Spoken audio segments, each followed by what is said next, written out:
Welcome to the Compact Mysteries podcast from compactmysteries.com, the show where we try to unravel a different bite-sized mystery each week, from baffling disappearances and strange objects to unexplained events and mysterious places.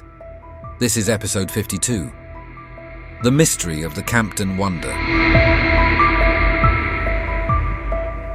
On the evening of the 16th of August 1660, in the quiet market town of Chipping Campden in Gloucestershire, England, an elderly steward named William Harrison left his home to walk the 2 miles to the nearby village of Charingworth. He had served his employer, the Viscountess of Campden, for years, collecting rents, managing lands, maintaining accounts and overseeing tenants. On this particular day, he carried money and rents, items of value that made the journey routine yet still significant. But when he did not return home as expected, his absence triggered alarm. Early the next morning, his personal items were found along the road, his hat slashed, his neckcloth blood-stained, his shirt in disarray. And yet there was no body. At a time when a missing person often meant death, the discovery of those items and nothing more sent shockwaves through the town. Harrison's wife sent his manservant John Perry to search for his master. Within hours, John was under suspicion. He claimed he could not find the steward and later accused his own mother, Joan Perry, and brother Richard Perry of robbery and murder. His testimony launched an investigation, dredging the mill pond, sending search parties through the woodlands, and eventually leading to the arrest of the three. John's shifting stories, first denial, then accusation, added to the tension. The blood-stained garments suggested foul play. No body was found, yet a murder charge appeared inevitable. The first trial, held at the Gloucester Assizes, faced a significant hurdle. No corpse. The chief judge refused to proceed with murder charges for that reason, effectively dropping the murder element and allowing the defendants to plead guilty to robbery under the Indemnity and Oblivion Act of 1660. Legal advice suggested a guilty plea might secure a pardon. Instead, the stage was set for intrigue. A few months later, the county reconvened. The Perry family, Joan, John and Richard, faced a second murder trial. This time, the judge accepted the case despite the absence of a body. John changed his testimony, claiming insanity and retracting the murder confession. Despite the withdrawal of his complicity, the jury found all three guilty, and all three were sentenced to death. Joan was executed first, purportedly to break a witch's spell, followed by John and Richard, who maintained their innocence even on the scaffold. The hangings took place on Broadway Hill near Chipping Campden. But the story did not end there.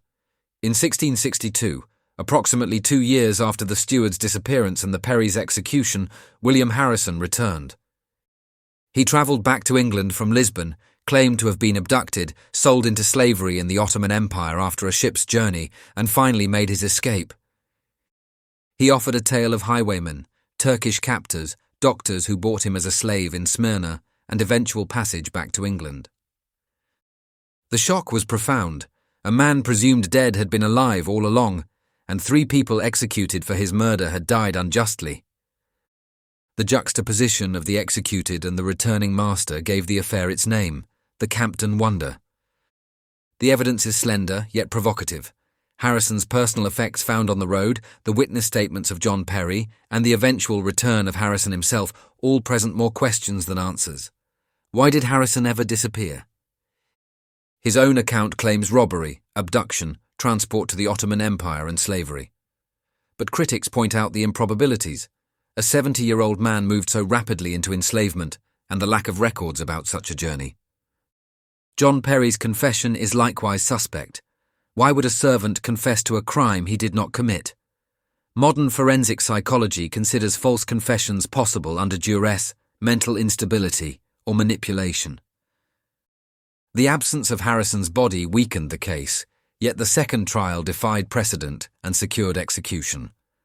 Some historians argue that the judge's desire for a conviction overrode proper safeguards. Harrison's own story of transport and slavery is difficult to verify.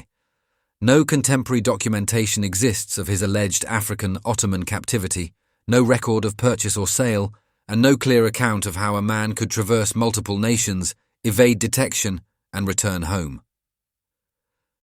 Some historians propose an alternate explanation, that Harrison left voluntarily, perhaps to escape debts, scandal, or some involvement in the political chaos of the restoration of Charles II. His absence may have been self-imposed and his return timed to advantage. So, what are the theories, motives, and modern interpretations? With the evidence ambiguous, several theories vie to explain the Campden Wonder. One theory suggests that Harrison deliberately vanished, took the rent money, and escaped abroad. He may have allowed the Perry family to become scapegoats or simply abandoned them. The blood-stained items could have been planted. His arrival in Lisbon could have been manufactured. Critics argue that this theory fits the facts of the wrongful executions more effectively than Harrison's improbable voyage. Another view emphasizes the miscarriage of justice. John Perry's testimony was the only substantial evidence. No body, no forensic proof, no independent witness. The trial in spring 1661 ignored legal norms. Some historians argue that this case contributed to a shift in English law as lessons were learned from bodiless murder prosecutions. A third theory, focusing on Harrison's narrative of slavery in the Ottoman Empire, has symbolic resonance. It connects a rural Englishman with global trade, piracy, and the early modern slave trade. While records are lacking, the tale would have been believable in an era when Barbary pirates sold European captives into slavery. For historians, it remains speculative yet culturally rich. Yet a fourth view observes that the timing of the disappearance is notable. It occurred just after the restoration of King Charles II in 1660, at a moment of high uncertainty in English society. Harrison may have had political liabilities or debts. The Perry family may have been vulnerable. Some local scholars suggest the mystery served as a means of social control, or as a cautionary tale about disloyalty and disorder. The Campden Wonder resonates because it combines an unsolved mystery with a moral tragedy. 3 local people lost their lives for a crime that may never have happened. A respected steward, presumed murdered, returned under a far-fetched tale. The narrative blends the familiar, cold case, execution, servant betrayal, with the extraordinary, senior citizen abducted overseas, slavery, return. It has all the ingredients of enduring folklore. Moreover, the episode raises enduring questions about justice. Can a murder be proven without a body? How reliable are confessions under pressure?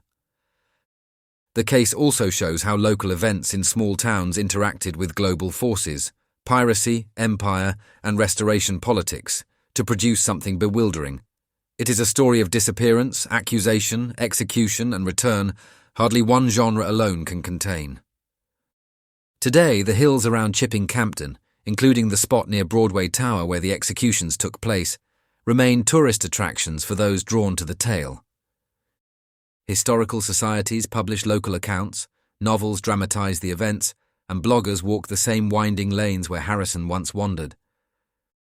The Campden Wonder stands as a cautionary tale and a ghost story rooted in real human tragedy. For the people involved, it was no quaint legend. It was their neighbour, their servant, their magistrate, and their scaffold. The mystery endures because its layers refuse to settle into a neat resolution. I hope you enjoyed that episode of the Compact Mysteries podcast from compactmysteries.com. If you did, why not leave us a review wherever you get your podcasts? And while you're there, don't forget to subscribe so you don't miss any future episodes. If you would like to support us more directly, please consider buying us a coffee. Head on over to compacthistories.com/mysteries coffee to see how. Also, please check out our other Compact podcasts. You will find them all at compacthistories.com. Thanks for listening, and I'll see you next time.